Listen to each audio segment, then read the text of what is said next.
Customer service versus customer experience. Now, sometimes we think customer service is customer experience and vice versa. But in truth, they're two sides of the same coin, customer service and customer experience. So when I say the two, what do you all think of? Or what does our audience online think of? What's the difference between customer service and customer experience? Customer experience is what you feel when you're receiving the service. Customer service is what addresses it. We're done now. Thank you. That's exactly right. Yeah. So customer experience is how you feel when you're experiencing this customer service, right? And the customer service, it really comes down to those actions of service. So that's what I always call it, the actions of service. And it can be a number of things. So my favorite word, hello and goodbye. So that moment of greeting, that moment of acknowledging your guest. Asking questions. Now, asking questions is really important because some people think they have to sell, which means no questions. That means a lecture. That means a soliloquy. That means I'm talking to you. I'm not talking with you. No, it's about asking questions. Service is a conversation. So asking questions is incredibly important. Offering assistance. You might have a service-oriented business, you might have a product-oriented business, but either way, you're offering assistance, you're offering help to your client who has a need. In any business, we are there to make things better for them. So they're going to come with a problem, we are going to offer a solution through services and products. Ensuring satisfaction, again, back to satisfaction, that is what we're looking to do for our clients. So there will be actions of service that ensure that satisfaction has occurred. And then the customer experience is the contact and connection with your client while they're interacting with your business and brand. So we just listed a few for customer service. What is the customer experience comprised of? What do we think of? It's basically the way you react to the people you're around. Okay. So the way I might react when you walk in the door? Right. Right? Yeah, definitely. What else?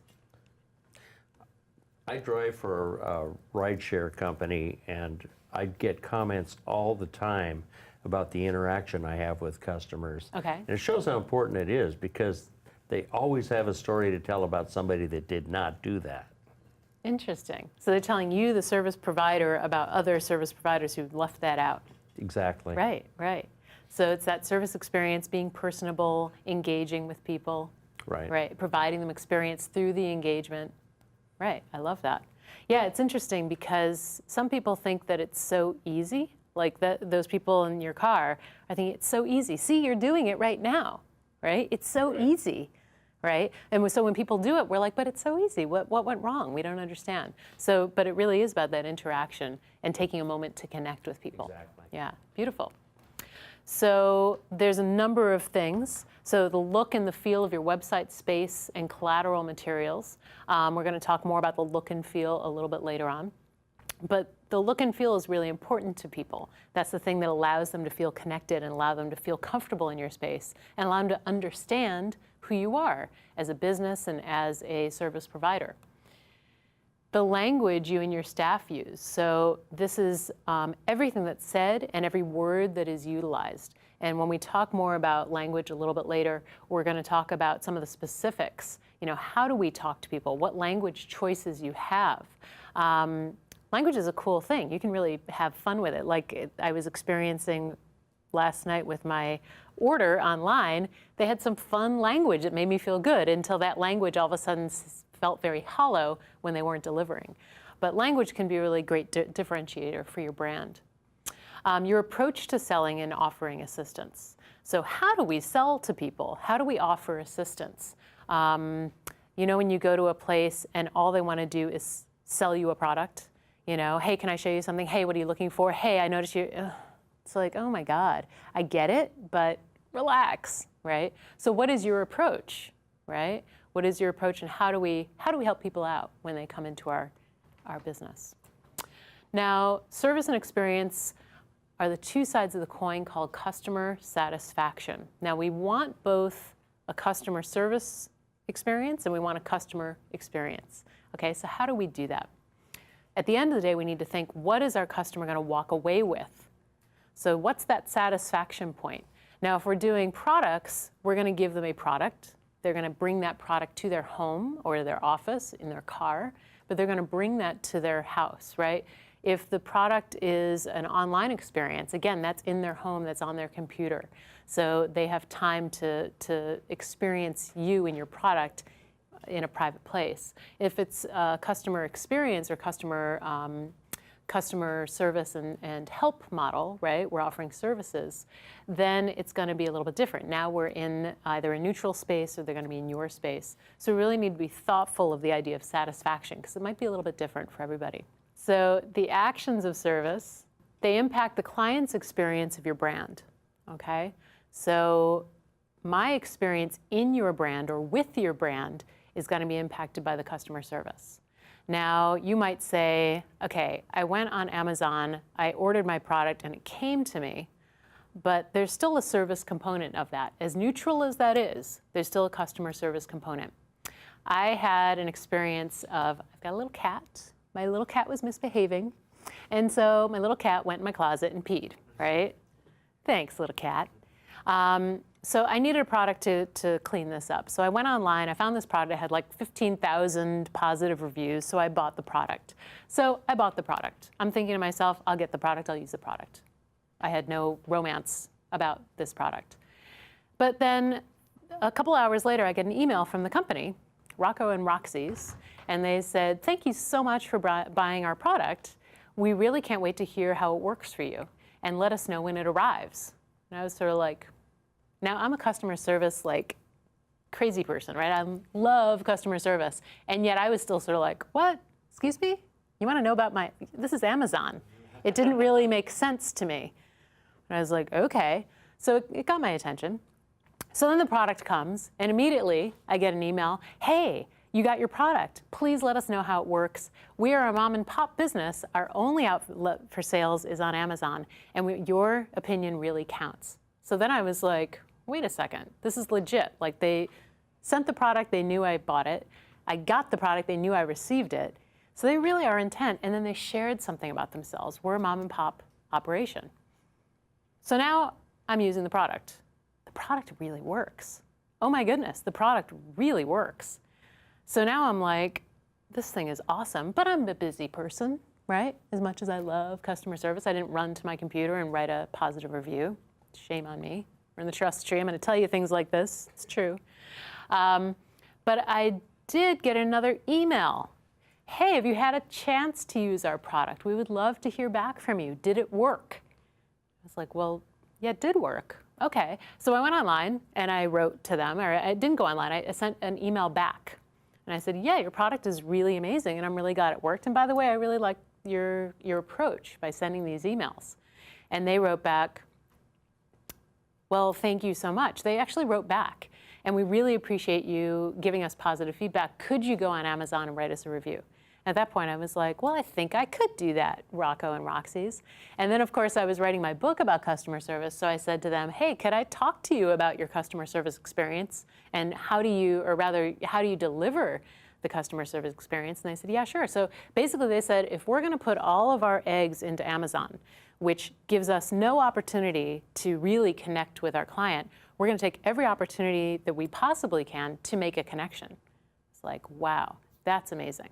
That's taking it from just being a product on Amazon to making a connection with your client.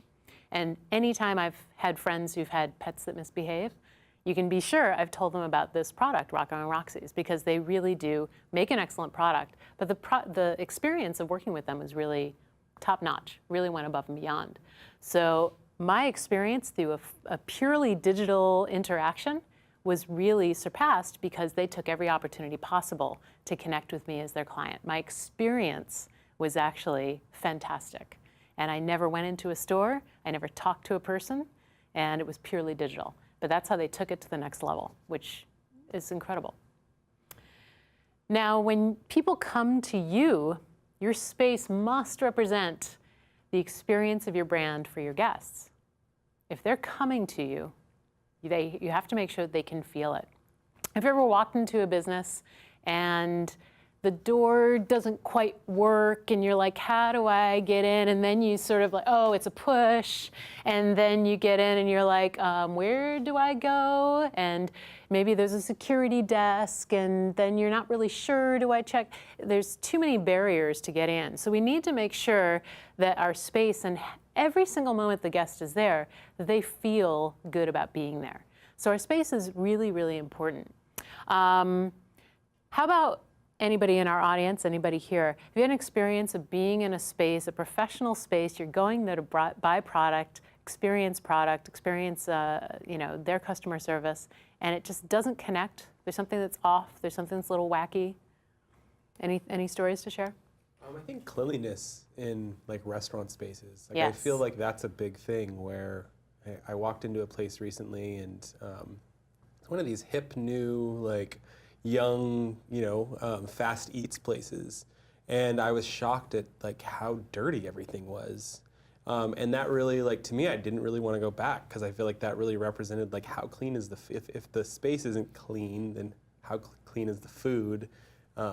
And then I was with my girlfriend and we started really thinking about the other kind of competition, and I was like, I've never seen like Chipotle's always spotless.